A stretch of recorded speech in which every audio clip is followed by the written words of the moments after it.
সিফাত বাজার থেকে কত সুন্দর লাল শাক নিয়ে আসছে। তো লাল শাকগুলো খুবই ভালো ছিল। আসসালামু আলাইকুম আপুরা ভাইয়েরা, কেমন আছেন? আমিও আল্লাহর রহমতে ভালো আছি। আমার ভিডিওটি দেশ বিদেশ থেকে যারা দেখছেন তাদেরকে অসংখ্য ধন্যবাদ। নতুন যারা আমার ভিডিওটি দেখছেন, যদি ভালো লেগে থাকে সাবস্ক্রাইব করে পাশে থাকবেন। আর পুরাতন আপু ভাইয়াদেরকে অসংখ্য ধন্যবাদ। যদি ফেসবুক পেজ থেকে দেখে থাকেন ফলো দিয়ে পাশে থাকবেন। এদিকে মা পেঁয়াজ কুচি রসুন কুচি দিয়ে ভেজে নিচ্ছে। তো লাল শাক ভাজি কত অত কঠিন কোনো কাজ না, খুবই সহজ। তো ভাবলাম যে আজ লাল শাক ভাজি শেয়ার করি আপনাদের সাথে। আমার ভিডিওটি যারা দেখছেন ছোট্ট একটা লাইক দিয়ে ভিডিওটি কন্টিনিউ করবেন। আপনাদের এই ছোট্ট একটা লাইক আমার ভিডিওটি হাজারো মানুষের কাছে পৌঁছে দিতে সাহায্য করে।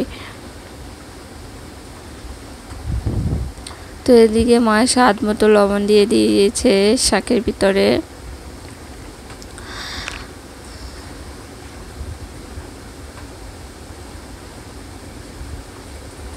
জানি না ভয়েসটা কেমন হচ্ছে।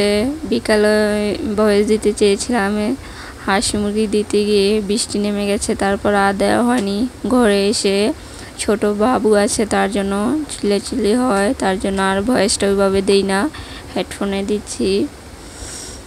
তো আজ ভেবেছিলাম লাইভ করব, তো লাইভ করা হয়নি। অনেক দিন যাবত লাইভ করি না।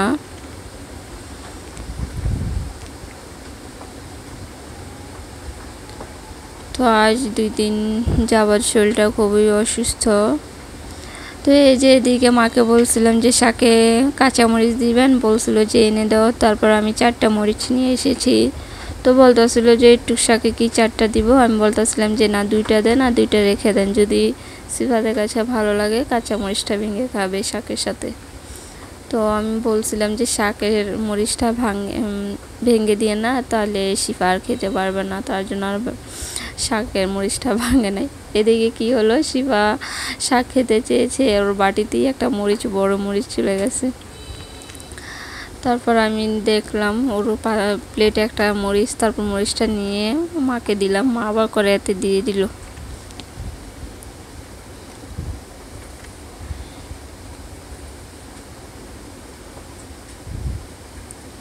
তো বড় লং ভিডিও দিতে পারছি না, শরীরটাও বেশি ভালো না। তো ভাবলাম যে শর্টকাট ভিডিও যা দেওয়া যায় তার জন্য আজ শাক ভাজি শেয়ার করলাম।